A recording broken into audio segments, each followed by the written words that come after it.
Hey everyone, so today I thought I'd go ahead and share with you a quick tutorial on something cute that I came up with. I was actually inspired by Create Paper's washi tape books. So I was going through my crafty stash doing a late spring cleaning kind of deal, and I came across a washi tape book from Create Paper. So you guys know me, I had to take it apart, see how it was made, and I basically created a tutorial on how you could create a mini washi tape book. So I removed the pages, I removed the staples, I opened it up and figured out how I could create a little template for you guys. So that's that, and then these are the ones that I created.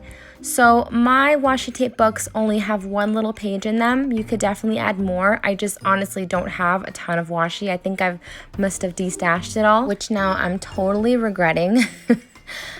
So anyways, you have two ways of how you could create the pages in your washi tape book. So for example, this donut washi tape one, it's able to fit 6 samples on there, and I just trimmed a little bit of vellum off the side.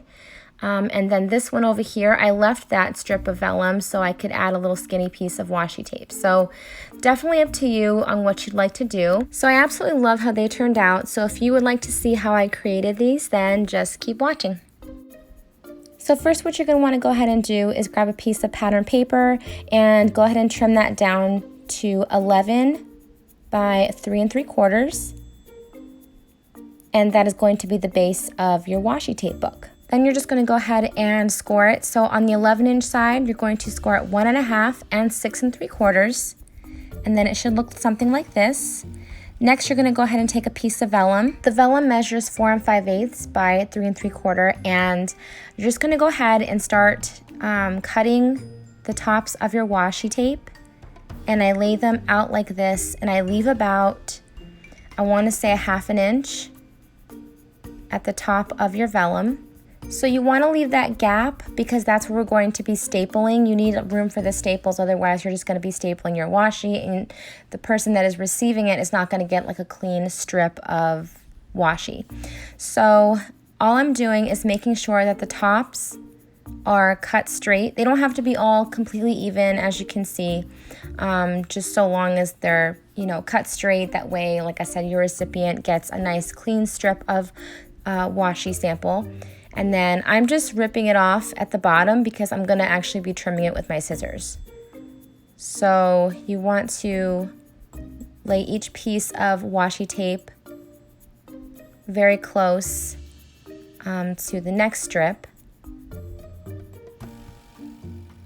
And almost done. Like I said, I didn't have a ton of washi, so I was just trying to pull anything I could and just make sure that, it all coordinated somehow. So this is what I was talking about. If you have a skinny strip of washi, you can actually use that. If you don't, you can just trim that little piece of vellum off. And then now I'm going to be cutting all the excess off of the bottom. And you can create however many pieces of vellum sheets that you'd like. And then I'm going to be putting it inside my book. So to hold it down, I just want to add a little bit of adhesive just so it stays in the center for when I staple the book together. I'm going to go ahead and use my Tim Holtz Tiny Attacher. You don't have to use this one. You can use any stapler that you have. And please ignore my ugly stapling job. You can also punch a hole in the top center. You don't have to, but I did. And these are what they look like. So I hope you enjoyed this quick tutorial. Let me know what you guys think down in the comments below. Thanks again for watching, and I'll talk to you all soon. Love you guys. Bye.